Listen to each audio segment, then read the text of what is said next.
The New Testament has 4 books called Gospels. Those are Matthew, Mark, Luke, and John. These titles make us deduce that Matthew was written by Matthew, Mark by Mark, and so on. In this post, we are going to see that this deduction is correct and that there is historical evidence to support it. Going forward and reading their content, the author's name doesn't appear among the verses of any of the 4 Gospels. Therefore, the author's name is in the title, not the text. According to skeptics, this means that the Gospels were written anonymously. In this scenario, the church falsely attributed the Gospels to the traditional authors, deceiving believers for the following 2,000 years of history. To avoid overloading you with information, I decided to divide the topic into 2 parts. In this first one, we will show the historical evidence supporting the attribution of the Gospels to their traditional authors. In the next post, we will show some arguments against the conspiracy theory idealized by skeptics. The church fathers must attribute the authors to the Gospels, but they cannot make up their minds. Then Papias has an idea: let's go fishing. We will give an apostle name to every type of fish. The 4 make a list, go to the beach, and start fishing. Half an hour later. Papias: I caught a cod, it's John. Irenaeus: I caught a sole, it's Matthew. But Clement and Tertullian fish out an old shoe and a tire. Here's why. Mark and Luke. As we are going to show, the church always knew who wrote the Gospels. The attribution therefore comes from a 2,000 years tradition. From it we know that Matthew and John were 2 of Jesus' disciples, while Mark and Luke were 2 apostles' collaborators. These 4 authors are also called evangelists. Jesus proclaimed the gospel and taught it to his disciples, whom he called apostles, that is, messengers. He gave them the task of preaching and spreading it. The apostles encountered the risen Jesus, who confirmed to them their ministry and mission. The apostles obeyed him, and began to preach the gospel and their testimony about the resurrection of Jesus. Some listeners converted, starting the early church.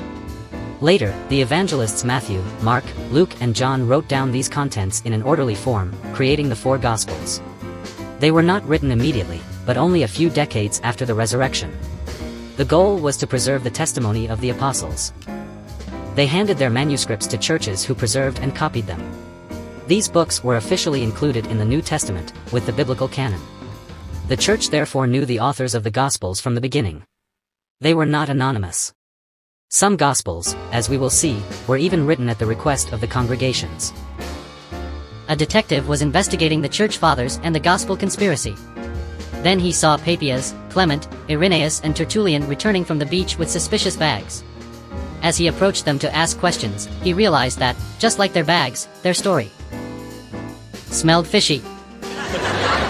Is there evidence to confirm that the Gospels were written by those authors? We have evidence that comes from the New Testament. In the New Testament, the Gospels bear the names of the 4 evangelists. There is evidence that the Gospels were written in the 1st century, that is when the evangelists were still alive. Paul refers to a passage in Luke as part of the Scriptures. Ancient manuscripts. The Muratorian fragment, 170 AD, confirms the existence of 4 Gospels, and Luke and John as the authors of the last 2. The Codex Sinaiticus, 4th century, contains the 4 Gospels attributed to the evangelists. The Church Fathers. Multiple ancient authors, called Church Fathers, unanimously confirm the 4 authors. These authors lived historically very close to the evangelists. They wrote independently from different locations. They provide the same basic information with different details. They report that some Gospels were written at the request of the church. There are no alternative attributions to different authors. The church fathers cannot decide the authors of the Gospels. So Irenaeus has a brilliant idea: let's go into the woods and let dangerous predators attack us. Papias: brilliant. Let's make a list: the wolf is John, the bear is Peter, and so on. So they make a list of 12 dangerous beasts.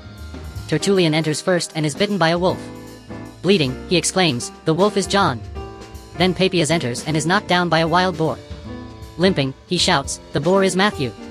Clement and Irenaeus enter together, but they get chased by a chicken and a duck. So Papias perplexedly proposes, ducks and chickens? Mark and Luke. In the New Testament, the Gospels are named after their authors. As we said, opening the New Testament, we observe that the Gospels are titled with their author's name.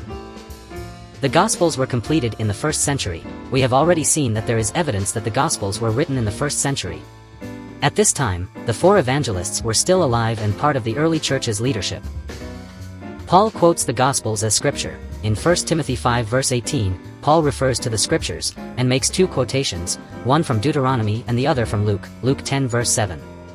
Paul's epistles are confidently dated to the 1st century by historians. This means that in the 1st century, this gospel already existed and was considered part of the scriptures by the church. Just like the Old Testament.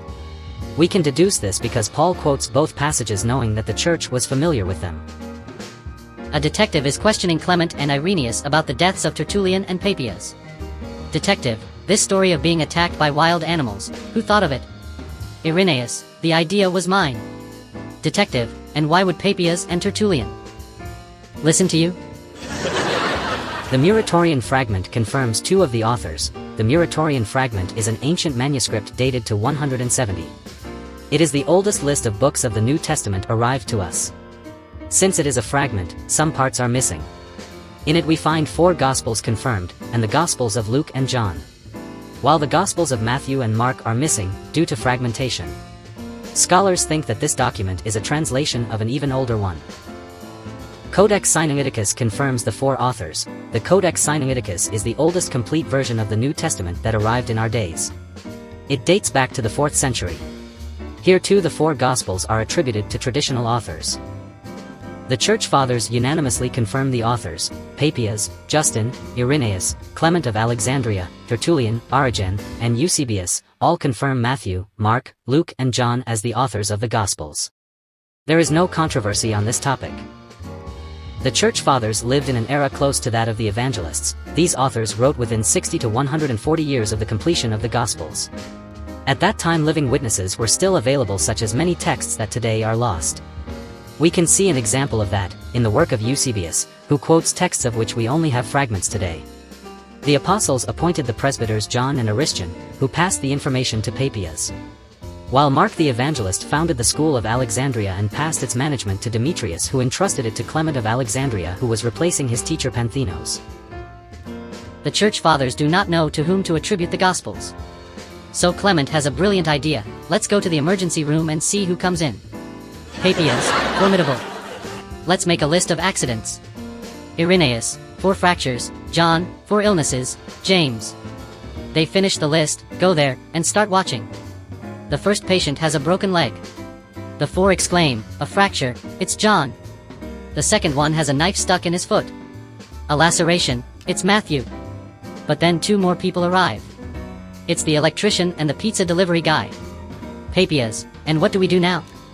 Tertullian reflects on it. At this point, I would say Mark and Luke. The Church Fathers write from different locations. Authors Irenaeus, Papias, Clement, and Tertullian, in the 2nd century, confirm the authors of the Gospels. They were writing from different locations in the ancient world. They were completely independent sources. In fact, Irenaeus was born about 130, the same decade in which Papias died. Clement studied at the school of Alexandria, while Tertullian at Carthage. The Church Fathers provide different details. These sources report the same basic information, but each adds different details. That confirms to us that they hadn't agreed on a story. The Church Fathers claim that 2 Gospels were written at the request of the Church. According to these sources, the Gospels of Mark and John were written at the request of the students of Peter and John. This means that the churches knew the authors personally. The Church Fathers agree on the authors, and there are no alternative attributions. There is no ancient text, or any other evidence, that proposes alternative authors for the 4 canonical Gospels. A detective is investigating strange deaths in the emergency room. Detective, gentlemen, there is no point in denying. You were there and were seen by eyewitnesses, behaving, in their words, like madmen who had escaped from a mental asylum. Papias, it wasn't our fault, detective. Irenaeus, we were just studying statistics. Detective, that patient suffering from a heart attack needed urgent care, and not to answer your questions. Clement, unfortunately, sir, that guy didn't make it to the hospital. Tertullian, I really wanted him to make it. On our list the illness was Peter. Detective, what list? Following are the quotes from the Church Fathers to which we referred. Papias of Hierapolis, 60 to 130. And the elder used to say this: Mark became Peter's interpreter and wrote accurately all that he remembered, not, indeed, in order, of the things said and done by the Lord. For he had not heard the Lord, nor had followed him, but later on, followed Peter, who used to give teaching as necessity demanded but not making, as it were, an arrangement of the Lord's oracles, so that Mark did nothing wrong in thus writing down single points as he remembered them. For to one thing he gave attention, to leave out nothing of what he had heard and to make no false statements in them. Eusebius Church History 3.39.15. But concerning Matthew he writes as follows, so then Matthew wrote the oracles in the Hebrew language, and every one interpreted them as he was able. Eusebius Church History 3.39.16. When the presbyters saw him from afar they tried to change direction. But it was already too late. No one escaped Papias' questions. In Hierapolis they also knew him as the reporter. Irenaeus of Lyon, 130-202. Matthew also issued a written gospel among the Hebrews in their own dialect, while Peter and Paul were preaching at Rome, and laying the foundations of the church. After their departure, Mark, the disciple and interpreter of Peter, did also hand down to us in writing what had been preached by Peter. Luke also, the companion of Paul, recorded in a book the gospel preached by him.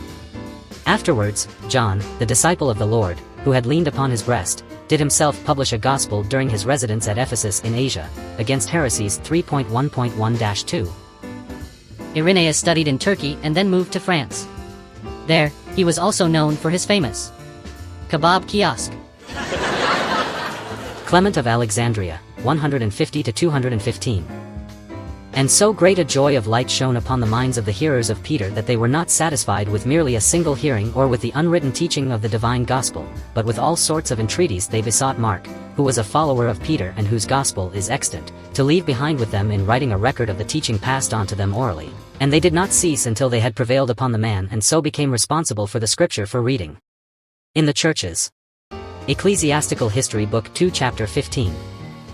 As Peter had preached the word publicly at Rome, and declared the gospel by the Spirit, many who were present requested that Mark, who had followed him for a long time and remembered his sayings, should write them out.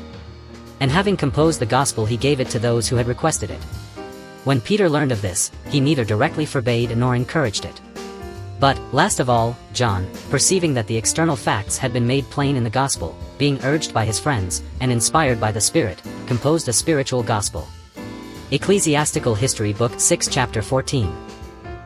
Did you pay attention to the post? Who was Clement's teacher? It is said that Clement tried everything against dandruff, but then discovered Pantines. Tertullian, 155-220. The same authority of the apostolic churches will afford evidence to the other gospels also, which we possess equally through their means, and according to their usage. I mean the gospels of John and Matthew, whilst that which Mark published may be affirmed to be Peter's, whose interpreter Mark was. For even Luke's form of the gospel men usually ascribe to Paul.